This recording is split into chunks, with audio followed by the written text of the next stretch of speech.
it's officially week 2 here at Sigma 3 Survival School, and first thing this morning, sent down the mountain to collect a spear stave. So worked on rabbit sticks yesterday, and I'll show you my rabbit stick here in a second. It's time to get to work on this spear. Here's my rabbit stick. Substance in the inner bark. So proper technique side on. Really? Room powder in your truck. I think you're going to make a good teacher someday, Bob. What's that? So I think you're going to make a good teacher someday. Who? You. Oh, I don't know. I've been teaching different things for so long. Well, you sure have helped me a lot. I sure appreciate it. I'm glad I can help. I know the other guys get kind of busy sometimes, so I like to be able to help when I can. Yeah, I appreciate it. I'm not pulling on you too much, but Yeah, you are very helpful. yeah, you're really great. I enjoy it. It's where I get fulfillment and pleasure, so don't feel like you're going to be a burden. Well, thank you. I'm the same way. It's joyful to help people. I wish you'd just do it on an order-by-order basis. I tied one. A couple of green sticks. Yeah, just a couple of green sticks. Or more. Tied off one lower here, so it didn't split out, and then I put my green sticks in and tied it. Yeah. Oh. But yeah, just any split sticks. Yeah, it's worse if you go to a factory. Alright, so here at the gazebo, train's passing by, but you guys just have to bear with it. Here on this speared end, I've added a noose, like a noose to be able to trap animals and stuff like that. And so what I did is I took an awl and I reamed through the center, and then on one side of it I created a noose and then ran the tag end down and through it, and then it comes back to the back side. And then what you do when you're not using it is just wrap it around your spear. So you got your spear point, your gig, or your spear point, your noose, and your gig on this other side. But let me show you the way I tied that noose, because I think it's genius, and it's also, you know, Rob says it's a lot more secure at securing game. And so what you're doing with your loop is you make just a regular overhand loop. Don't make it too big, because it allows the animal to escape. Maybe made it too small, actually. There we go. And so you got your regular overhand loop, and most people just put your noose, this is of course a lot longer, straight through it, and that creates your noose. But what he was saying is take your noose loop and turn it over on itself and make a figure 8, and then just fold it on itself till you have another loop. I don't know if you can see that, but there's two loops there now, and you just run your tag in through both of those loops, and that creates what's more or less a cinch noose. Man, the bugs, gosh, are coming out like crazy right now. And so you got a cinch noose that cinches down on itself, and it actually keeps it from coming back some, which I think is fabulous. We also talked about the wiring for making your wire nooses. Taking a piece of your wire. We did this the other day in snare making class. Who'd have thought you'd have a class for making snares? But take it and wrap it around twice before you start tying it off, you know, and then just once you get it around a few times, break your stick off of it. Break your stick off of it. Get off of it! Of course, the fat end is the end that broke.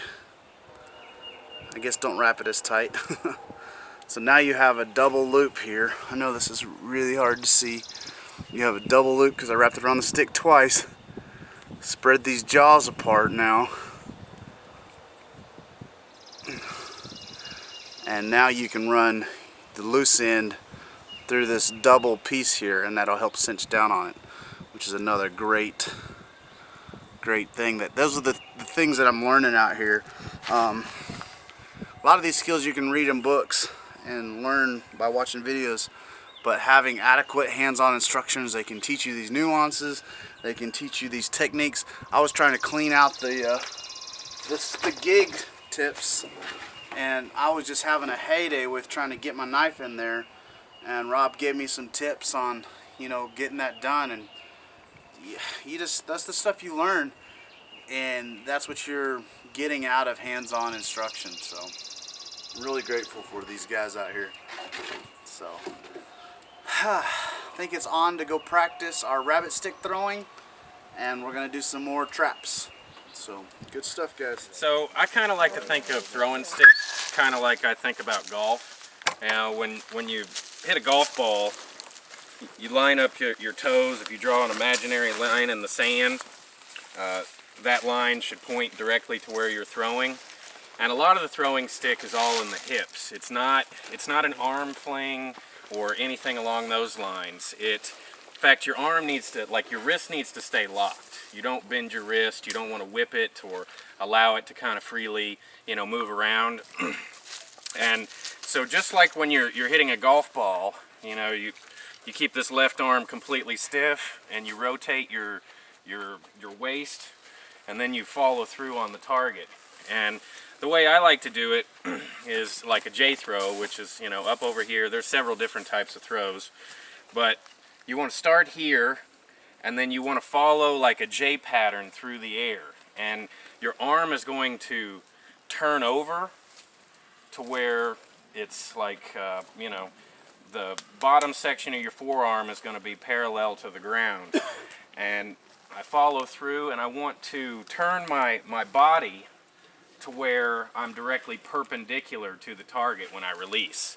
So if I'm here, I'm going to turn, and then I almost like to snap my fingers at the target when I first start, so it gives me a good release point, like that. Because you should be pointing at the target when you let go. Die, you stupid rabbit! You're not locking your wrist. Okay. For you. Yeah, appreciate that. Time to die, rabbit. Yeah. Woo! Bad rabbit. KO. Land on this perch. As soon as they put their feet on it, the perch falls away, so they keep on flying. And when they do, this wraps around their neck, and they're caught. Really simple, but very effective. That's what most of the So the bird trips on the wire, causing it to shoot out. Is that the idea? Yep. It's feeding on some seed, probably, or something you put down for it. Ground feeding birds, they don't care about stuff snagging on their feet. They're used to walking around in grass, you know, so it seems normal, something pressing against their feet. So they're like, no biggie. Oh, dang, that's not supposed to happen. Cut!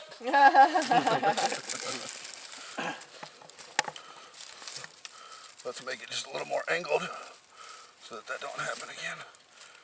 You wait and put it on the bottom one so that doesn't happen? It doesn't matter really. The bottom one's kind of roly-poly. Okay, this is my simulated bird foot. Yada, yada, yada, yada, yada. Oh. Now, birds feed in flocks, ground feeding birds. So you can catch a lot of birds in here at one time. 5 or 6. I see. So, okay, you have a 7 cut in it. There's no 7. Oh, it's just a square? Just a square notch. Oh, okay. So to set, this trap requires the animal to pull the bait. This is really effective, by the way. You catch a lot of possums this way. So when he showed me this, I was really happy. And then people oftentimes post pictures of the possums they caught in the group. Will it set off if you push down on it? No, it only sets off if you pull on it, which I'm about to do. Oh, see what I mean by the pushing down? Yeah. But I'm still not sensitive enough. I'm sensitive on this side, just not on that side. Okay, they pull it, and they're caught hanging there. Hey guys, Justin Williams here, Dirt Time Adventures, and I'm wrapping up, I believe it's day 8. I'm almost pretty positive for me it's day 8. and great day today. We got some more traps done and built some spears and got a rabbit sticks done and practiced that. And as you can tell, it's really raining outside and it's really heavy, and probably gonna be hard for you guys to hear with the rain, but I tell you, it's gonna be a good night. It's gonna be a long, wet night, but it's gonna be a good night. And so gonna go ahead and leave the camera up at base camp, and getting ready to head down to my personal camp, which is down the mountain. So it's going to be an interesting night. We don't have our fire kits anymore. We got to make everything with bow drill. And yeah, it may be a long, cold night and wet. So anyways, day 9 tomorrow. I think we're going to do some more bird snares and maybe some gill nets. So anyways, till tomorrow, you guys stay tuned.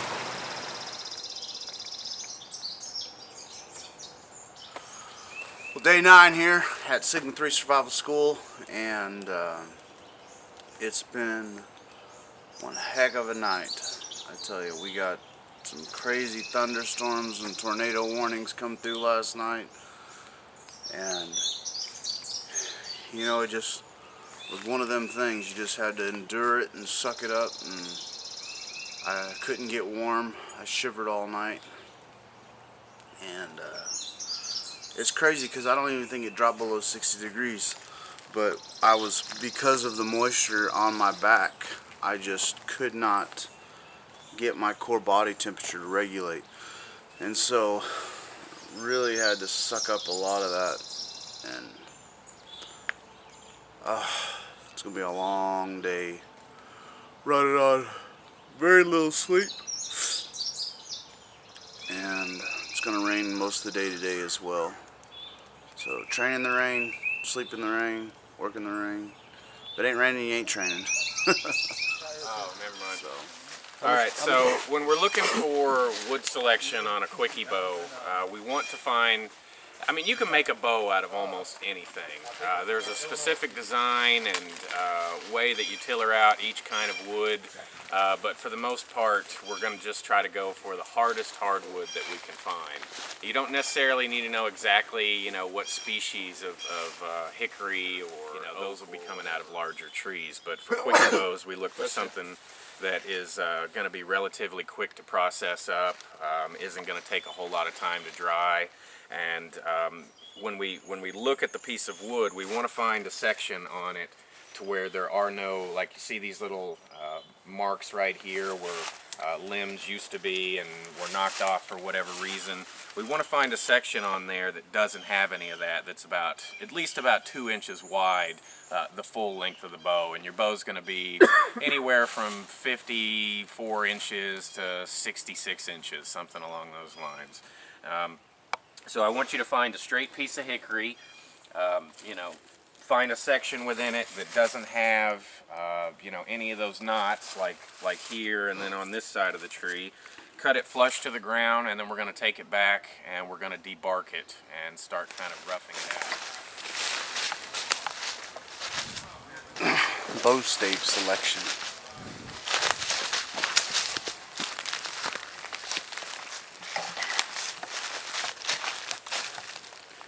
Here, hickory, hickory, hickory, hickory, hickory. Here, hickory, hickory, hickory, hickory, hickory. Here, tree, tree, tree, tree, tree, tree. Here. I got a knot here though, but Yeah, that's nicer. Yeah, that's there. that's better. That knot's at the end, so I could knock that off. It's not a problem. that's by your knock. That's not You where can the honestly pressure's get, gonna be. well, you can almost get 2 out of it. Almost. Okay, so this Yeah, is just money cut here. Cut it off right here, right above that, and then right at the ground. Perfect. Sounds good. Oh, I'll keep the top part and make a small one out of it. Right Got on. me a tree. Just the right time.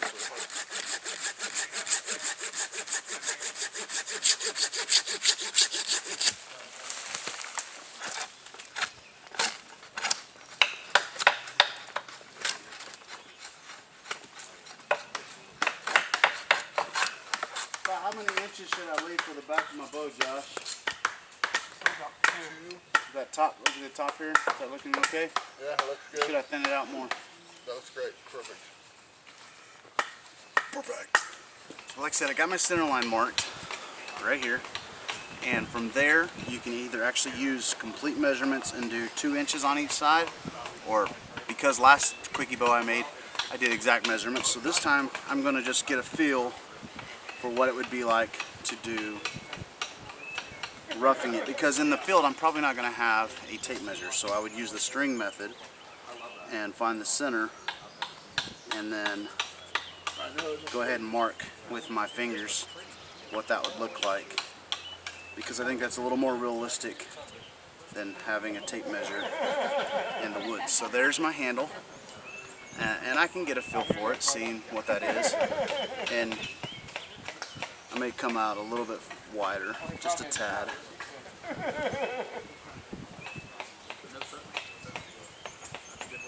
Alright, so there's my handle, and now I'm going to go out 3 to 4 fingers for my taper line. So I'm going to go 3.5 and just rest my pinky on that line. So there's my bow marked out, center line, handle, tapers. And taper will start here and come up to the taper line. Not down here to the taper line, but from here up to the handle. So now I'm going to want a 1/2 inch thick from the tip of my bow, so 1/2 inch thick all the way down to my taper mark. Then from my taper mark, I'll build it back up to my handle. So that's the game plan, to start tapering this down now.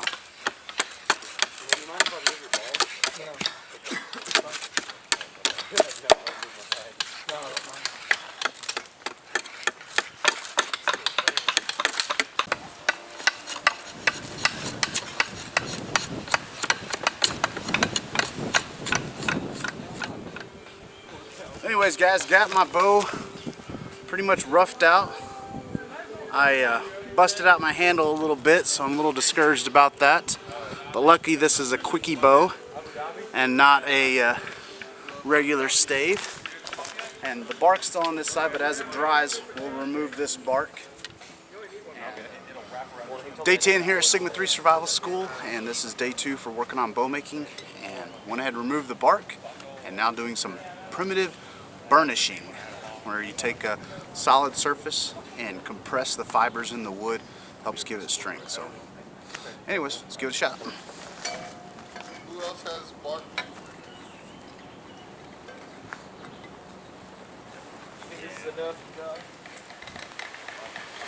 So day 10, we got our bows strapped up to trees and they're hardening, and now we are working on making arrowheads out of some other cedar. Now Josh, one of the primitive skills instructors here, says that that bone, or that wood, bone, and rock arrowheads are almost identical in strength and effectability. The only main difference is he said that the stone arrowheads actually they actually create I guess more blood flow. I don't know how that works, but as far as penetration goes though, they said that the wood works just as effective, and so we're going to shape out this wood here into an arrowhead. So that's the game plan. So I've been here 10 days, and out of the 10 days I've not cut myself one time, and today we made arrowheads. And so got this one right here. Got the lance style arrowhead for the atlatl, and got just a traditional arrowhead for the bow and arrow. I got a couple of these made, and the one lance, and yeah, I'm pretty happy with how they came out. Nice and sharp, got them nice and clean edged, and yeah, cut my fingers all up, and so gotta love woodworking. William Collins says be sure to carry a lot of band-aids and take a sharp knife, and so had a sharp knife and had a bunch of band-aids. I think from now on though I'm gonna start wearing some gloves.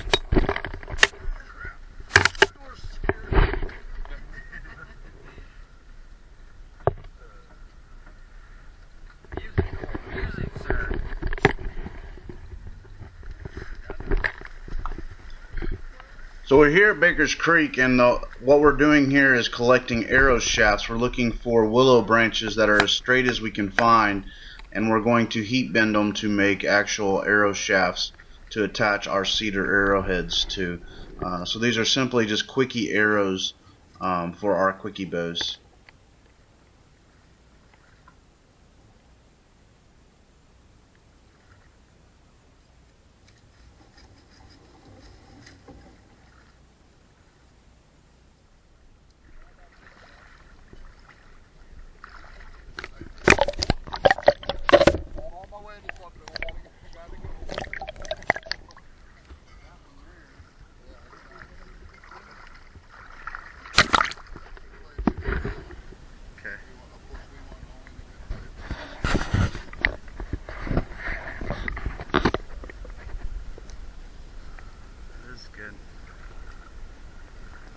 Is this stuff here that you've collected, or does it just fall off? It just falls off. See, that doesn't mix with the water.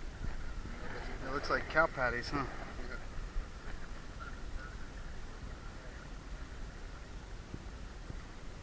Clay. So stick my thumb in it and start pinching carefully To the sides. to the sides. Just start pulling the pot. The paradox about pottery is the thinner the pottery, the stronger it is, the more likely it's going to make it. Oh, that's interesting. But if you get it too thin while it's this wet, it will collapse instead of go together.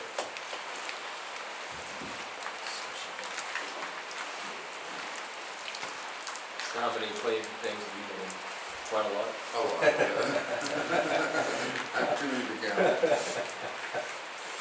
Been doing this for a long time. Yeah. You remember Wilson? Wilson.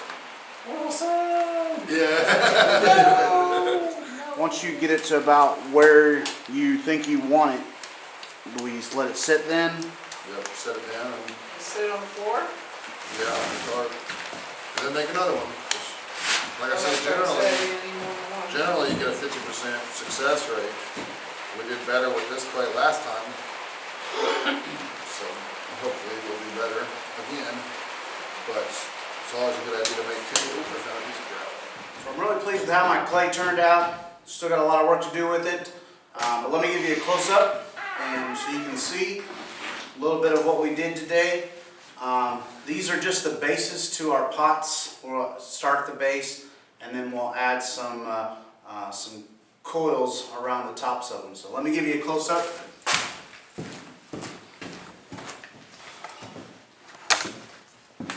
So here's mine. I'm really pleased with them. There's a little pain in the rear. I got a little frustrated with it a couple times. Here's some of the other guys's. Some of them are looking really good. Some of them have seen better days, but Miss Shannon over here is rocking some awesome. She's like the standard that we should be setting for. She's got some beautiful pieces. A couple others, you know. Some better, some worse. There's Josh's over here. Josh got some really great ones, our instructor. And anyway, so I think I'm going to try to make a cup next. And let these set for a little while. I think we're going to do some foot napping this afternoon. And do some more work on these. So, anyways. First thing we're going to do is carefully, very carefully, get rid of these edges. It's easy to hit those edges too hard and your piece break in half. Knocking all the glass in there.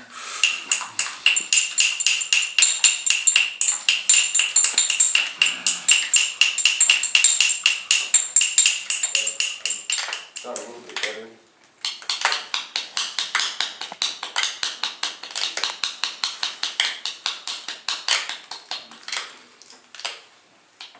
That's what shape I can actually work with a little bit now.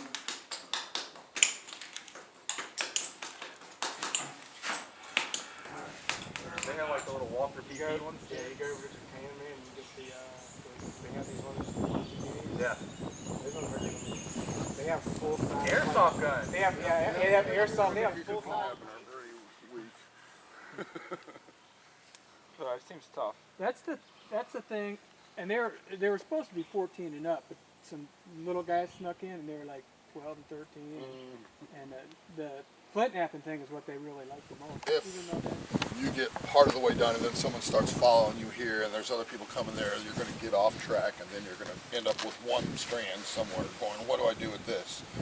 There's nets made all around it. Untie it. And it can get really confusing. So it's okay for a lot of people to be working on it at once as long as they're all on the same row. So we'll just... and row by, you mean by top, Yeah. not the strings that are hanging. No, that's okay. We'll just use what we got. Face it up. That looks pretty good. What about another 2 fingers? Yep, about 2 fingers. A little over 2 fingers, I guess. Also depends on how small you want to go for fish you're catching or how big. Exactly. Just depending on the size of the fish you want. So this is just like the basket the other day when we were working on it. As a general rule, you're going to encounter more small fish than large fish. That's true. Unless you're in the ocean. It's usually better to go for the smaller, work your way up to the bigger. It'll still get the Well, bigger though, yeah, you won't can it? still catch big ones in the little one. Oh yeah, absolutely.